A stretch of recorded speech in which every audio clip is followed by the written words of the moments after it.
Welcome to Macabre Miscellanea, a curated collection of creepy curiosities.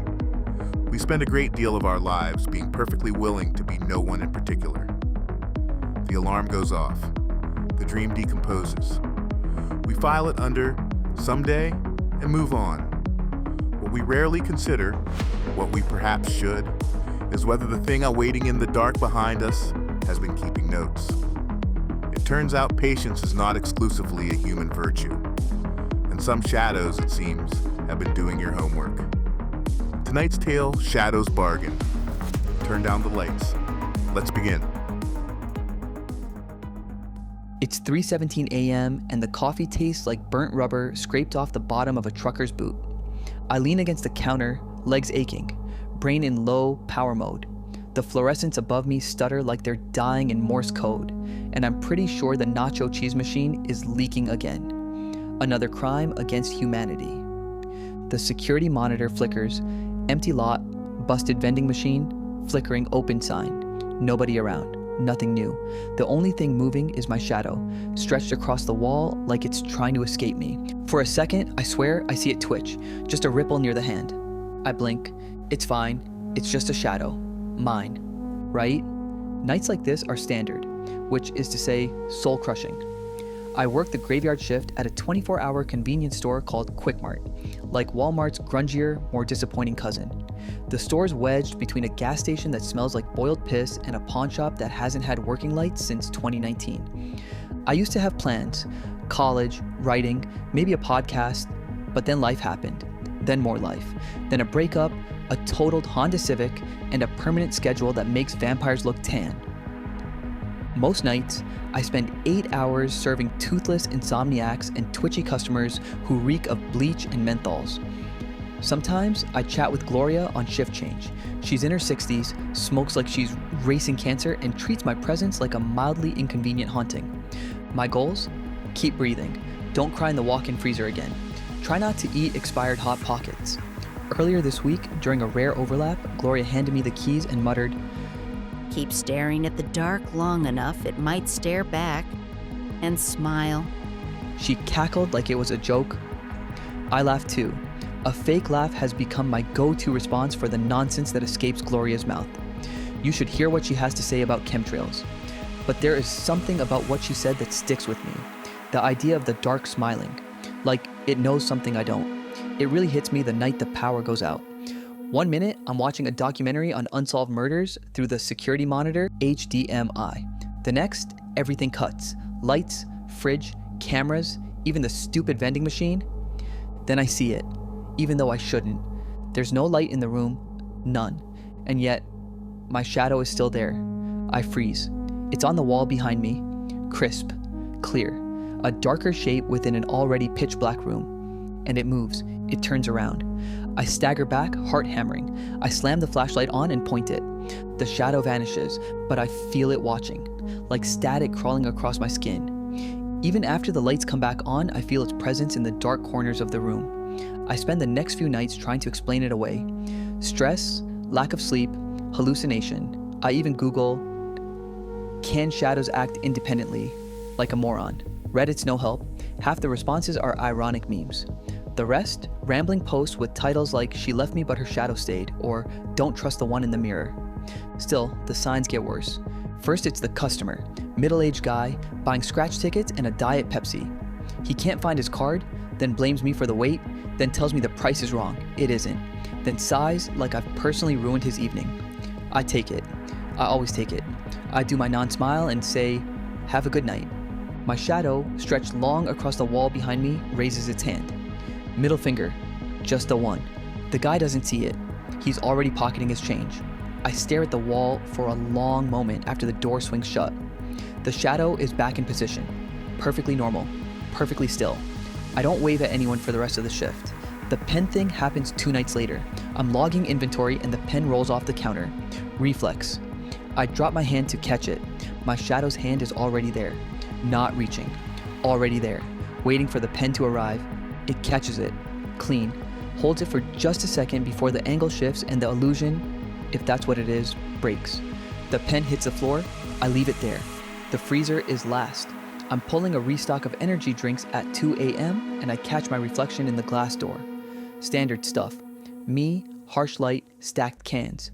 And behind me, my shadow is holding a knife, blade angled down. Not threatening, just present.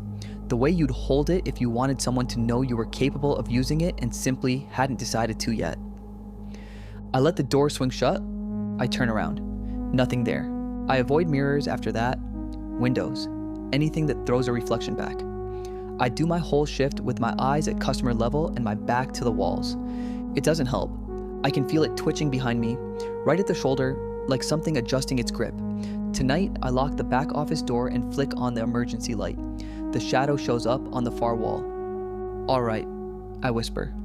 "What do you want?" The shadow steps forward, just a half inch, then another. It raises a hand and points at me, then at itself, then at me again, and then it smiles. I didn't know shadows could smile. The thing speaks without sound, no mouth, no breath, just pressure behind my eyes like a migraine that learned to talk. Do you know how long I've been waiting? I don't answer. I'm not sure I can. College, writing, maybe a podcast. The pressure sharpens, almost amused. You had a whole list. You were very thorough about making it and very committed to doing nothing about it. I open my mouth. Don't. The pressure again, flatter now. I've watched you apologize to people who were rude to you. I've watched you eat food you hate because you couldn't be bothered to cook. I've watched you not call her back. A pause. You know which hurt. I do. You're tired. Let me carry it. I should run, call someone, do something other than just stand there with my jaw on the floor like a lobotomized goldfish. But the worst part is, it isn't wrong. I mean, it's not like I was doing anything with it. I nod. The shadow reaches forward, its fingers impossibly long now, wrapping around my wrist like smoke. Except I feel it.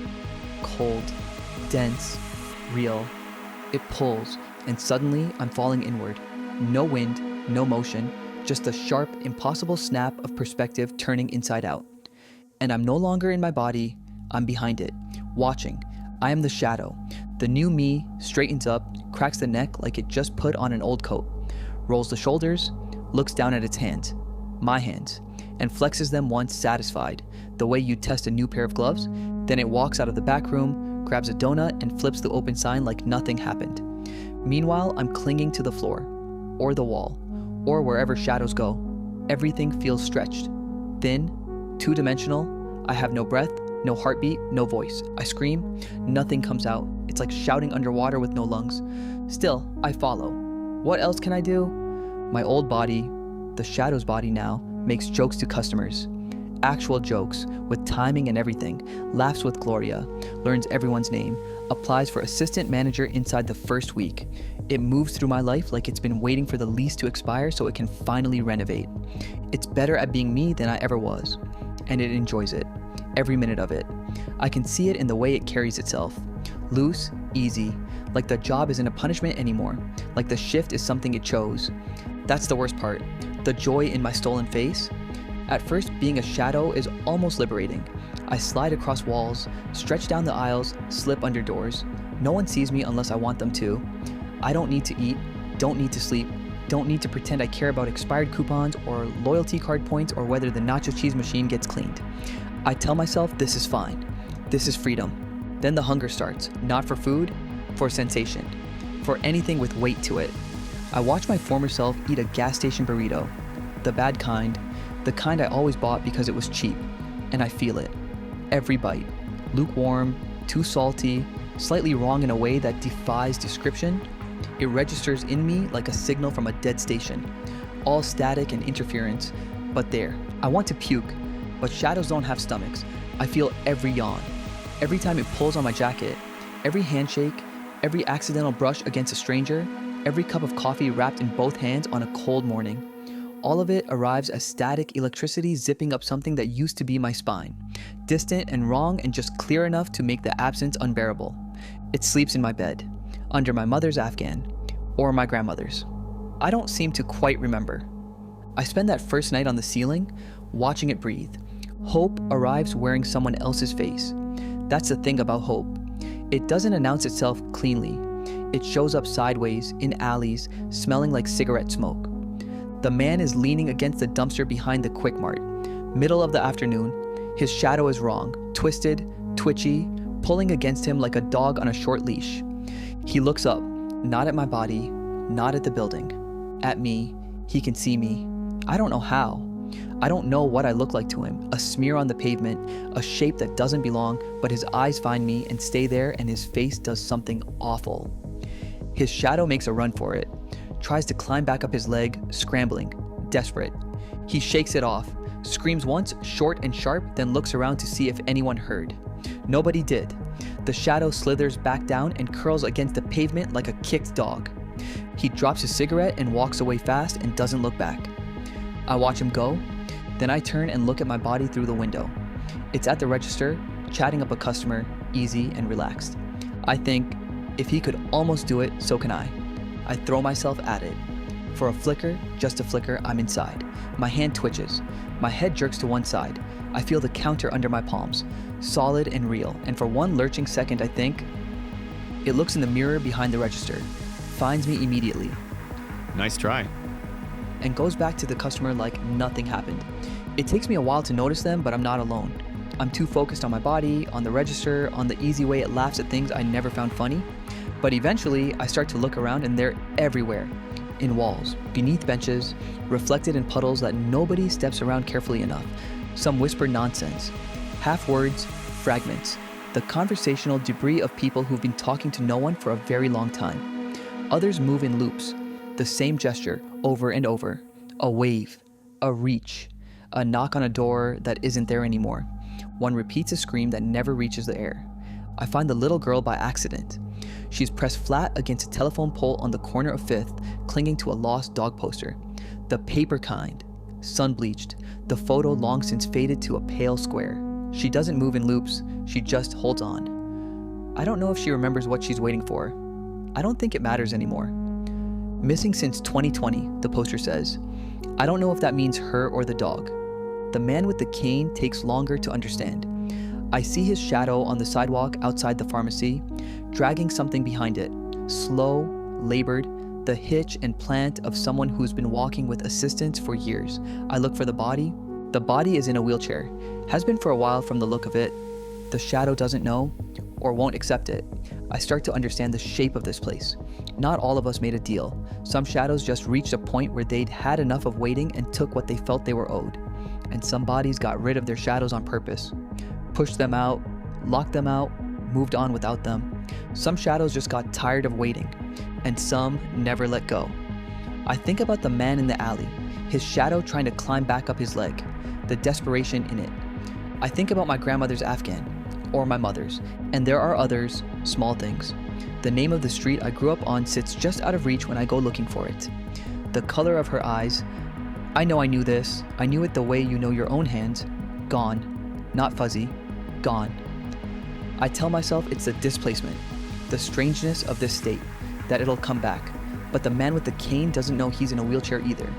And I don't think he's new at this. I sneak into my old apartment. My body is sleeping, curled up under the Afghan. The candle on the nightstand has burned down to a nub. My favorite podcast hums softly from the phone on the pillow. I crawl along the ceiling and reach down. Nothing. Like pressing against glass. I push harder. I strain. I pour whatever I have left into it. My body shudders, twitches. One hand flexes against the mattress. It opens its eyes, looks straight at me, not groggy, not startled, just awake the way you're awake when you were never really asleep. You agreed. It says, flat, reasonable, the tone of someone explaining something to a child for the second time. You don't get to change your mind because you don't like how it feels. It rolls over. Within 30 seconds, it's breathing slow and even again. I stay on the ceiling until morning, folded into a silence so dense it feels like drowning in something thick and cold. Not dramatic, just there, permanent. This is hell. Not fire, not punishment, just watching your life without being part of it. Your coffee, your couch, your reflection in every window getting easier and easier with itself. Promotions, compliments. A new haircut that actually suits the face I apparently wasted for 30 years. People like me now, the new me, and he's starting to forget I exist. Doesn't even cast a shadow when he's alone anymore. Doesn't need one. I scream silently in the Quick Mart freezer. My reflection in the glass door doesn't move. Not even a twitch. I don't stop trying. Can't. Hope's a disease worse than whatever this is. It keeps flaring up, even though I know better. Even though I've seen what it does to the ones who've been here longer. Other shadows, human ones, sometimes feel porous, thin-walled, like if I push hard enough, I might break through into something that breathes. One night, a man falls asleep in his car out front. Engine still running, head against the window. I slide under the door and into his silhouette. It's sloppy, messy, like trying on wet clothes that aren't your size and forcing the zipper anyway. But for a moment, I feel it. Eyes, actual eyes, with weight behind them. Stale coffee on the tongue, the specific smell of a car that someone lives in a little too much. His heartbeat, slow and steady, completely indifferent to what's borrowing it. I scream, and this time it's audible. He wakes up gasping, clutching his chest, looking around the empty parking lot with the particular terror of someone who doesn't know what just happened to them, but knows it was something. The second he's aware, I'm gone, ripped out like a splinter, thrown back into the pavement. But it worked. A little. I start to understand the rules. It's not about force, it's about distraction. The ones who are somewhere else, drunk, asleep, checked out, halfway gone on their own, those are the ones with the door left open. The moment they come back to themselves, the moment they feel something that isn't them and think, wait, I'm ripped out, before I can hold on. I try again. A barista on her smoke break, eyes on her phone, mind clearly elsewhere.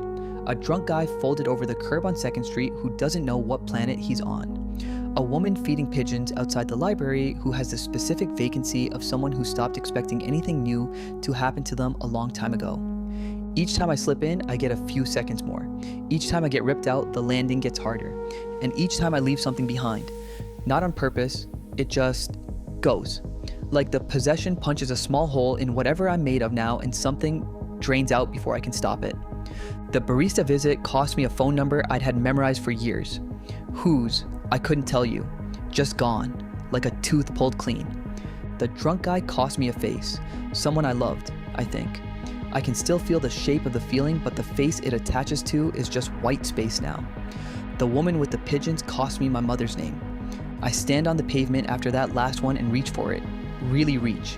The way you run your tongue over a missing tooth. And there's nothing there. Just the echo of knowing I used to know it. I find him, my body, standing in front of the mirror at home, getting ready for work. He looks like me, better than me. The posture alone, easy, upright, like someone who has somewhere to be and is fine with that, is enough to make whatever I have left in me feel small. He sees me in the corner, doesn't startle, just glances over the way you'd glance at a houseplant that had moved slightly. He goes back to his hair. Didn't think you'd last this long. I stare at him from the far corner. Shadows can't cry, but I feel something sharp curl inside me. Regret, rage, something that used to have a name. You were so tired. He says, not unkindly. That's almost worse. The absence of cruelty in it. Just observation, just fact. So angry, so numb. You had a whole life sitting right there and you treated it like a waiting room. He shrugs on my jacket, checks the collar. I'm not doing anything you couldn't have done. I'm just doing it. He leans closer to the mirror, inspects something near his eye, apparently satisfied. You taught me everything. I just A small smile. applied it better. He straightens up, picks up his keys, my keys, and heads for the door. And then on the way out, he reaches back without looking and turns off the light. I disappear. I don't know how long I'm gone. There's no dark to wait in, no ceiling to cling to, no static signal from borrowed senses. Just nothing. The specific nothing of something that has been switched off. Then the fluorescents flicker on. The Quick Mart buzzes under harsh white light. A young man stands behind the counter, radiant, charming, at ease in a way that fills the room. Customers joke with him. He laughs like music. He knows everyone's name. He flips the open sign with flair. On the tile behind him, the shadow doesn't quite follow. A half beat late, a degree or two off. Its head tilts at an angle that has nothing to do with the light source.